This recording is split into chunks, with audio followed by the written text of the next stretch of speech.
So we'll get that started. So if you ever miss class, again, you can come back to the assignment in Canvas and find where we left off.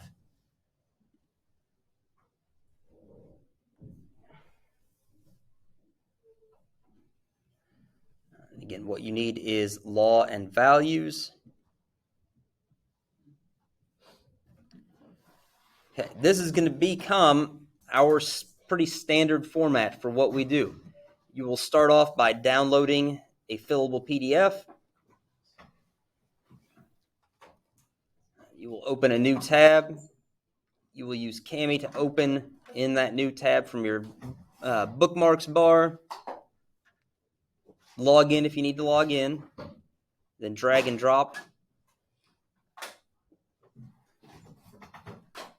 Okay. Now, because you all are opening this for the very first time today, you should not see this prompt to open a previously annotated version. Next time you will, make sure you click on that and then hit select. That will ensure that all of your notes are in a single document. And your notes are going to follow along with the presentation today.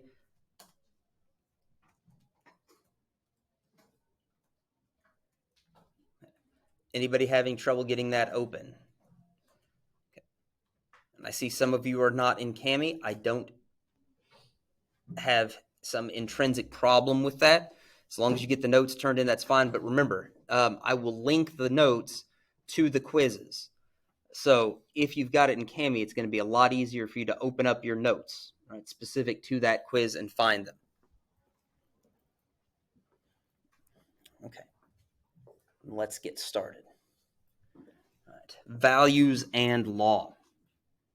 You got several objectives as we look at the connection between values and law. First, we need to understand what a value is. We also need to be able to distinguish between different types of values. And this, I will warn you, is often difficult for students because sometimes it's hard to figure out whether a value is perhaps more moral or more social, right? More political or more economic. Right? We'll kind of work on that. And at the end of the day, it's not something for you to worry about too much, but it is a nice way to try and think about the direction and meaning of different values. You should be able to think up examples of these different types of values in the law.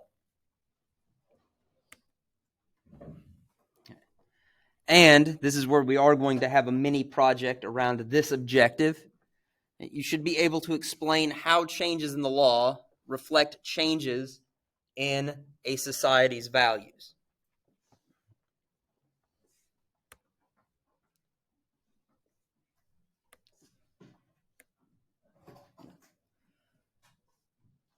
So first off, what are values? This will be our standard definition. Values are beliefs about what is good or desirable in and of itself. Right? That's the inherently part.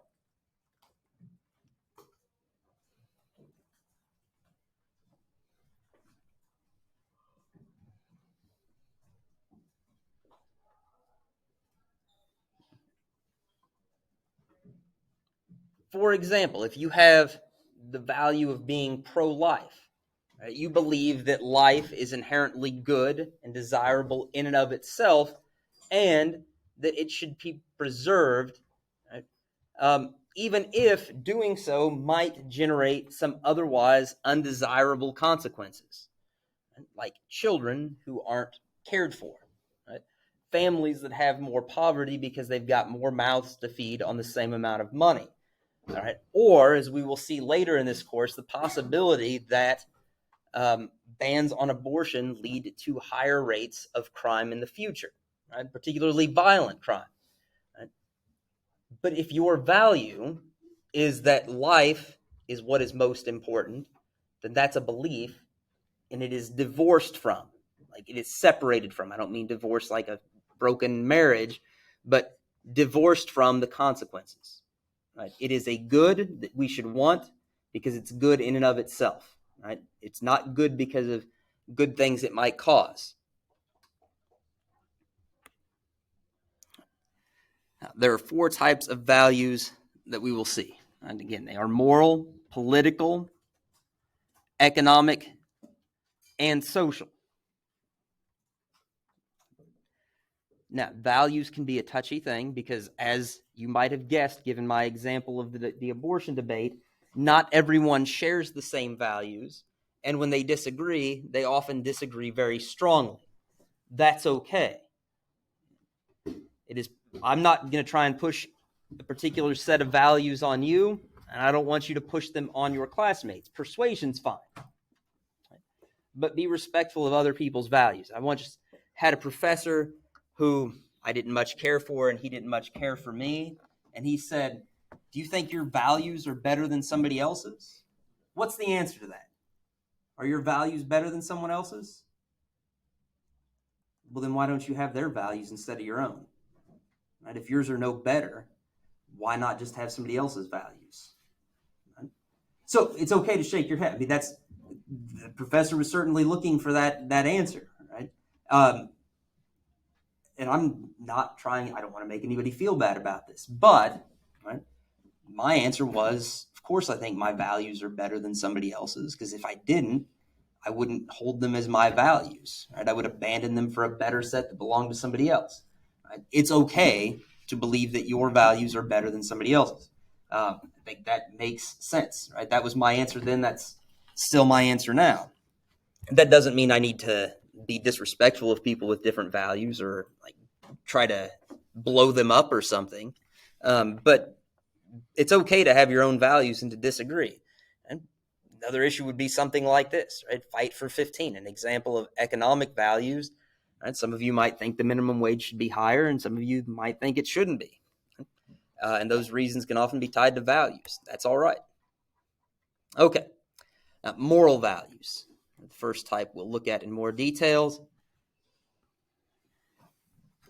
When people think about values, often this is the first type of value that springs into their mind. Because these are very fundamental beliefs about right and wrong.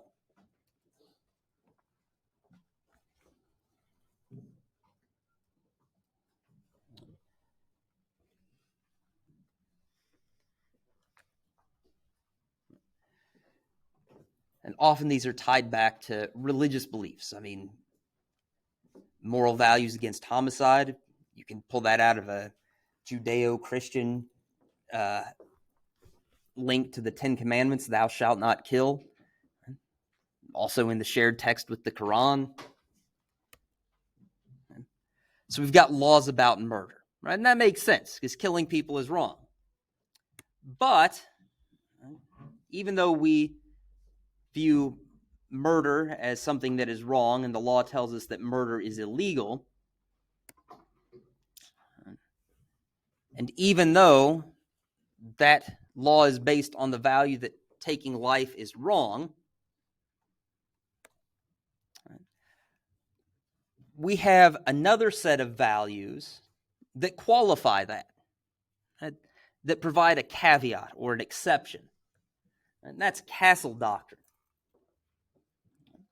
And here, what the law tells us, and this is the law in our own state, it hit states like Florida first, they've had it longer, but the law now says that you can use deadly force to defend yourself if you're in your own home.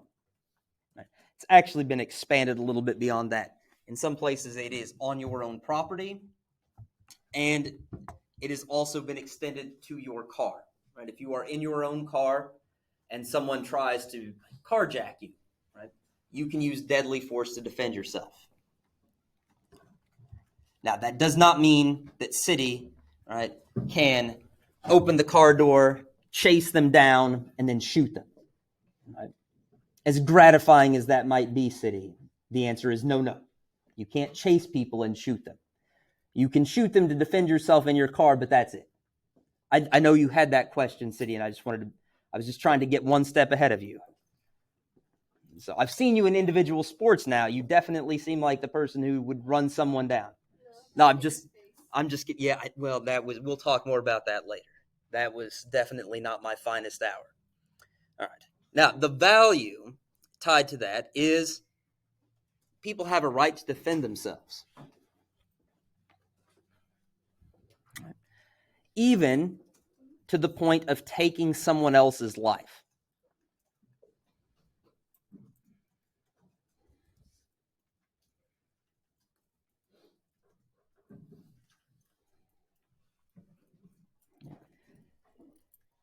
That is a balancing of values. How many of you, most of the time, believe that killing someone is wrong?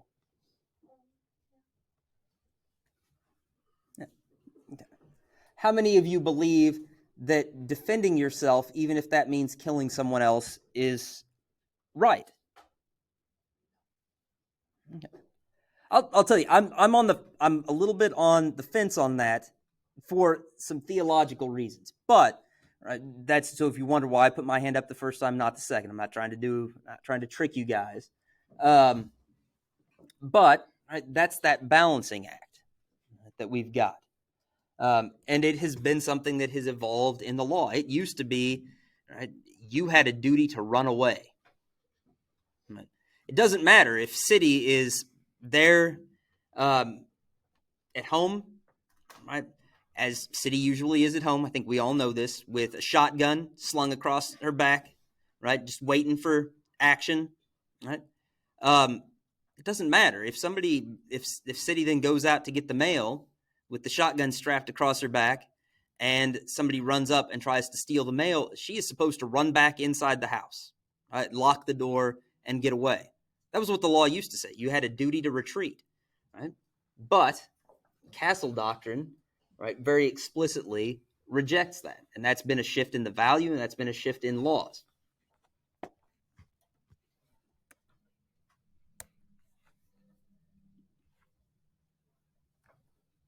Okay.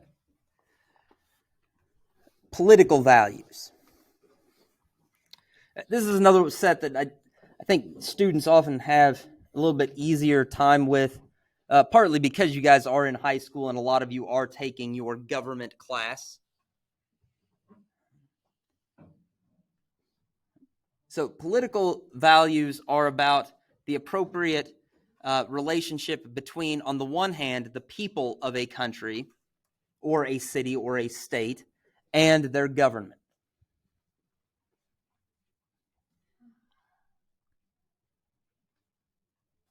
Okay, again, we get some examples in the law. One of them that at least I used to find most people were a big fan of was the First Amendment.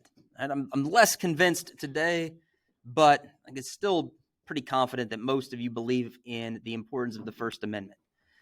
And for those of you who aren't in that government class, we will get to amendments in a bit. But in case you didn't know, the First Amendment is the one that says the government cannot put limits on what people believe or their ability to express those beliefs.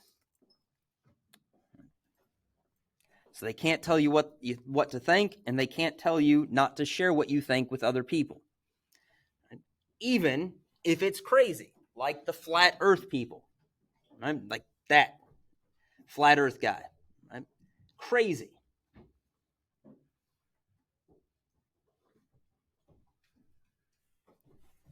Right? But that guy can carry those beliefs around. He can start websites. He can go to rallies and do all kinds of things. That is his First Amendment right. Okay. And the value here is individualism. Individualism is something that's very important in Western societies as a value. The idea here is that the government should be kept away from people's individual freedoms. There should be this bright red line as much as is possible between what people can do and what the government can interfere with. Bless you, Adam. All right. Again, as with the last one, we've got on the other hand, we've got the Selective Service Act. And this says that when you turn 18, you've got to register for the draft into U.S. military service. It's what every other country in the world calls conscription.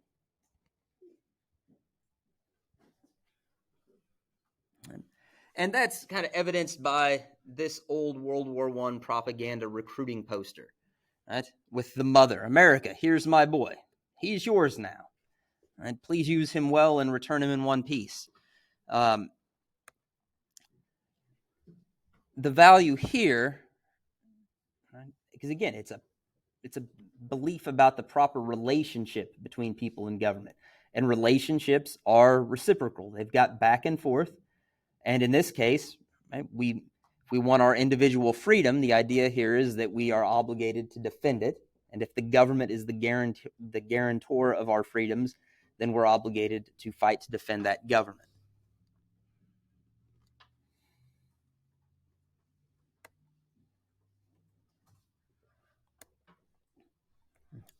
Now, it was also, at least in the past, up to now, based on the idea that that was something that young males were supposed to do. So for my female students, right, who are feeling pretty smug about not having to register for the draft, guys, if there's another big shooting war, females will be drafted too. Americans are physically in too poor of condition for them not to broaden the net. It's just true, Beaton. I remember an article from, and this was even several years back, when obesity rates were still a little bit lower than they are. The Army was having to introduce yoga as a way to get some of their most physically unfit recruits ready for boot camp. They had to do a pre-boot camp, boot camp. That's not good, right? So if there is a draft, right, it's going to get everybody. But not me, because I'm old now. I don't think they want me. All right. Economic values. Does anybody have a charger that Tragedy can use? Thank you, City. Tragedy, when this is over, get that back. Right? Or you get shot. Well, not by me, Tragedy, by City. I mean, I think we've established this. Right? City is a very violent individual. Okay. Calm down. I'm sorry, City. It always has to be somebody that gets picked on for that. All right. Now, economic values. This is one that might be more controversial right now than about anything except for the abortion debate. Economic values are about how people should be allowed to accumulate wealth,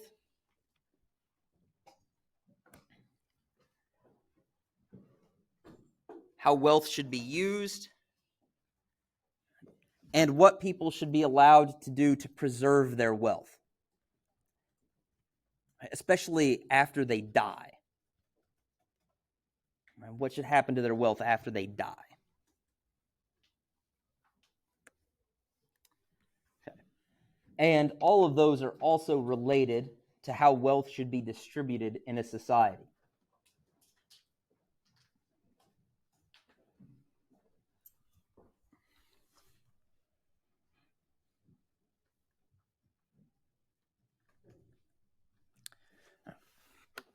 Of course, we've got some more examples in the actual law, and they come from American tax law. American tax law is the mess that it is partly because of conflicting values. One part of American tax law allows workers like me to save money for retirement without paying taxes on that money. And there are a couple of different ways you can do that. You can use a Roth IRA, where you pay the taxes now, but you don't pay the taxes when you're retired and drawing that money out. Or you can do what I'm doing right now, and through the school district, there are 403B and 457Ds, and if you're like, where did they come up with that stuff? They are numbers from lines in the tax code. And what those lines in the tax code allow me to do is sock away some of my paycheck without paying taxes on it now. I get to wait to pay those taxes for decades when I take that money out in retirement. And if I play things right, I'll end up paying less in taxes than I would have if I just kept all the money right now.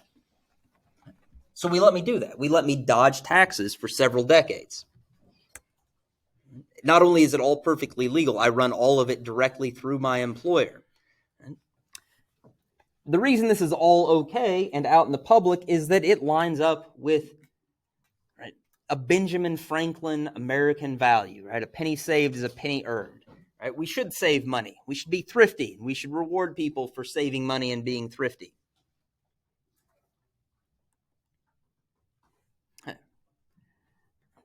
Again, on the other hand, if you've identified the familiar pattern to this presentation today, right?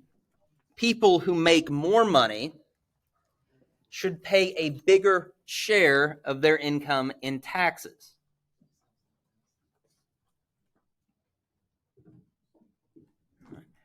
And be careful with this, right? Don't mistake a bigger amount for bigger percentage, right? This means bigger percentage. If I make $250,000 a year, well, $251,000 a year, I will pay a bigger share of my income in taxes than, let's say, James, fresh out of high school, at his first job, right? Because I make more money, so I might pay what's called a marginal tax rate of, let's say, 25% when it's all sorted out. Whereas James, through things like an earned income tax credit and all that, you may pay nothing in federal income taxes, right? So it's not just that I pay more, but I pay a bigger percentage, right? And even when James does start paying a percentage, he might pay what amounts to about 10%, and I'll be paying 25%. The value there is that equality is also important.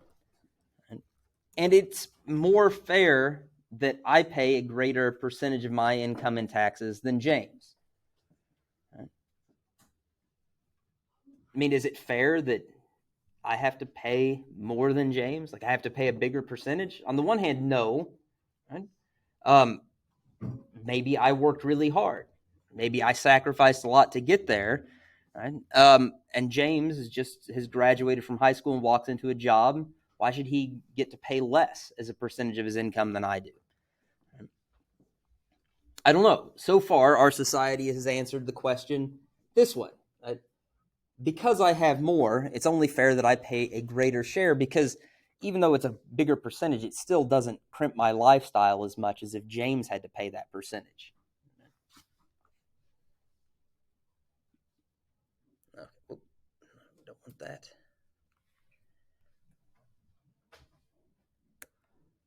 Okay. And then social values. And this seems to be the one that trips up most of you when it comes to identifying values in different issues. And that's why we work on it. Okay. Social values, part of the issue here is that they're kind of fuzzy. They are beliefs about what is good for our society in general. Sorry, this is a big one.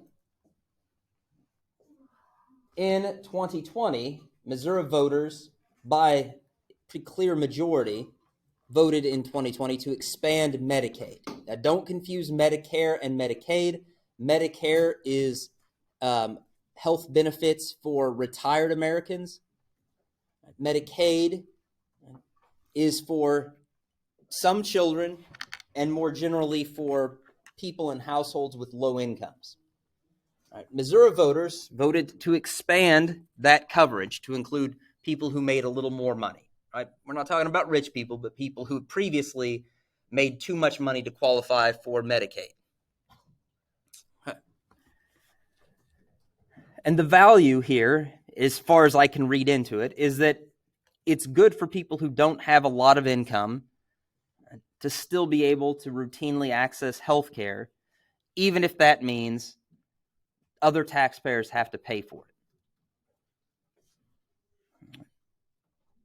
And this is what makes Missouri a fascinating state for me as a political scientist. This happened in the very same election that, let's see, I think, was that 20, that we voted for other, like, statewide politicians who were very opposed to Medicaid expansion. I mean, this is not Missouri is a very red state. Medicaid expansion is not something that red states seem to do a lot. Right? Something that blue states do. It was very strange for Missouri to do this. You live in a state that's hard to figure out its mix of law and values, right? Which for me makes it an interesting place to be.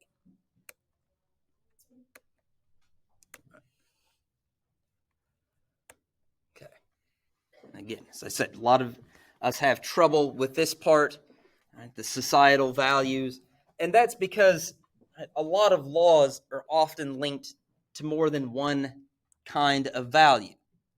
And let's consider as an example here prohibitions against child labor. Okay.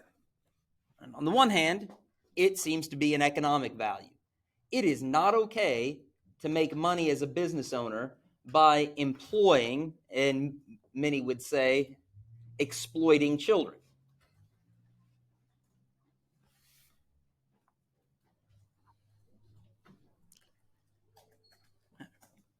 But it's also very much linked to a social value that kids should be kids.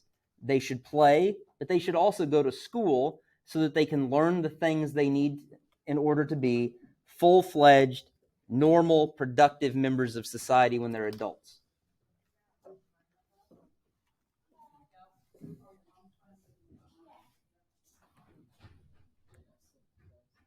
All right. That is the end and kind of perfect timing. All right. So what you're going to do now is save your notes by clicking on the save icon at the floppy disk and make sure that it says all changes saved under Google Drive. Then you're going to go back to the assignment here. I need to switch to student view, and I can only walk you through so many of the steps before Canvas meanly and unnecessarily, does that. Usually it lets me get a little farther.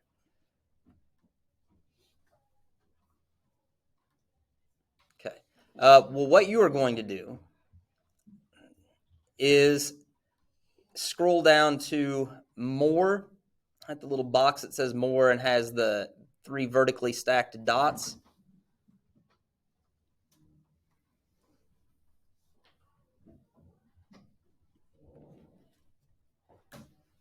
Let's try this again. Okay. Right there. Select the Google Apps.